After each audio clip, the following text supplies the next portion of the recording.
They said, "It's too chaotic this year. We just don't have space for you and the kids." I bit my tongue. Then saw my brother's entire poker group in matching pajamas.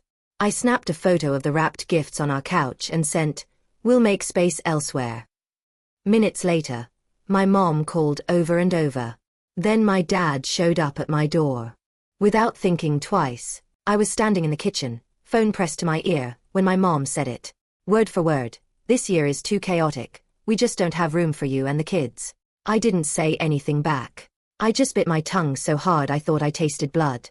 The call ended without any kind of goodbye, like she hadn't just shoved a knife between my ribs. I stood there for a while, holding my phone, until I heard my daughter in the living room asking if we were still going to Grandma's. I didn't answer. I walked over to the window instead and stared out at the snow. The neighborhood was starting to light up with those oversized Christmas inflatables, the kind that look like they're just waiting to deflate when nobody's watching. I don't know what made me check Facebook, but I did. And right there, like it was nothing, my brother had posted a video. Him and his poker group, all of them, wearing matching red plaid pajamas, gathered around a tree I recognized as my parents'.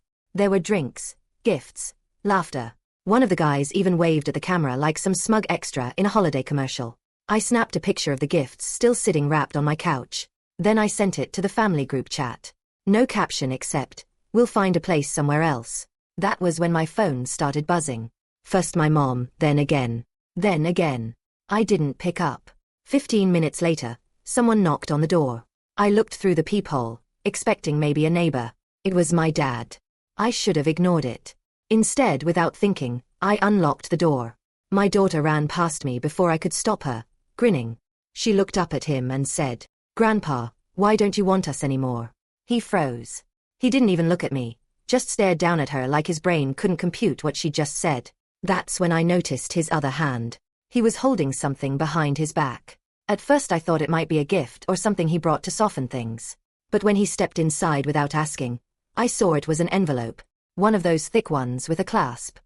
He glanced at me but still hadn't said a word. I told my daughter to go to her room for a minute. She didn't argue, but she looked back at both of us, confused. As soon as she was gone, my dad handed me the envelope. He finally spoke, but not in the way I expected. He said, "Just open it." Inside was a stack of photos. I thumbed through them quickly. They were all of me, but not just recent ones. Some went back years. Me in high school, me holding my firstborn in the hospital, a random one of me outside a grocery store. But then they started to change. Some were clearly taken without me knowing. One was of me at the gas station, another from outside my old job, then one of me sitting on a bench at the park, reading my phone. I asked him what the hell this was. He didn't answer right away. Instead, he asked me a question that made my stomach drop. "Has anyone been following you?" I said no. I would have noticed, right? He shook his head and told me to keep looking through the envelope. About halfway down, I found a note, handwritten, but not in his handwriting. It said, "Tell your daughter she'll be safer if you stay away. This is the only warning." I looked up at him, waiting for an explanation, but he just looked exhausted. I asked if this was some kind of sick joke. He said he wished it was. Then he told me the real reason they didn't want us at Christmas this year. And it wasn't because of chaos or space. It was because my brother's poker friends? They weren't his poker friends. He didn't even know who they were. I sat there with my phone in my hand, scrolling back through every message my brother had sent me. Nothing felt off at the time, but now it all looked different. Subtle little things. The way he phrased certain jokes, like he was testing familiarity. The fact that he never sent voice notes, when he used to send them constantly. My dad was watching me the whole time, waiting for it to click. Then he asked if I still had the wrapping paper for the gifts on the couch. I told him yeah, it was in the closet. He got up without another word and brought it over, spreading it across the coffee table. He pointed to a corner of the design. It was a busy pattern, reindeer and snowflakes all tangled up. But if you looked close, there was this tiny symbol repeated every so often, a blackbird with thread in its beak. I'd picked that paper randomly from Target. Or at least I thought I did. He told me that's why they told us not to come. Not because they didn't want us, but because they'd been warned that if I showed up, it would spread. He said they didn't even understand what that meant, just that the note was specific. If they gather, they multiply. My mom didn't want to take the risk. And then my dad told me something that really messed me up. He said my brother had a friend named Casey, someone I'd met once, years ago. Casey had been found dead in his apartment the week before. No signs of forced entry, No wounds, nothing. But on his wall, in what looked like charcoal, someone had drawn dozens of birds. All black, with red thread around their necks. The cops called it weird vandalism. But the next day, the apartment caught fire. The walls burned, but the drawings didn't. I was trying to process all of this when my daughter came back into the room holding my phone. She said, "Uncle Brad just called me." I took the phone from her, heart pounding. There was no call log, no missed calls, no messages. But she said she heard his voice, telling her to come outside because he had a present for her. She asked me if she could go open the door. I told her no. I told her to stay in her room and keep the door shut until I said otherwise.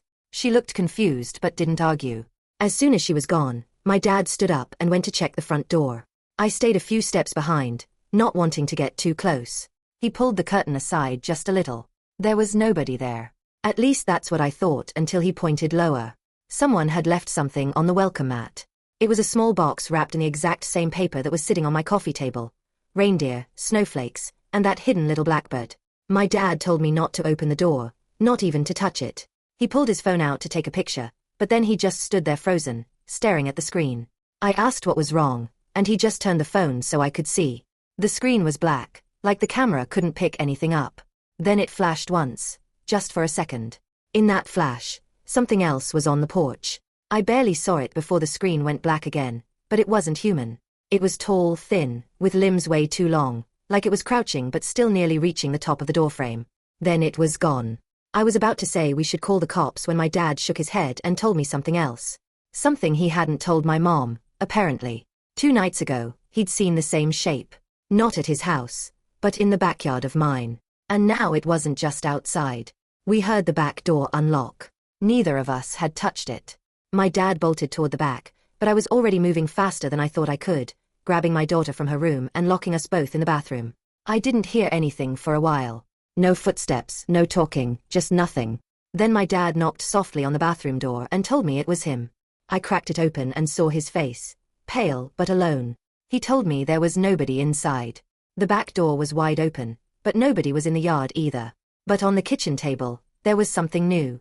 A single feather. Black, with red thread knotted tightly around the quill. And under it, a folded piece of paper. I unfolded it carefully, half expecting it to be blank, but there was a single sentence written in clean, blocky handwriting. "She's already seen us." That was it.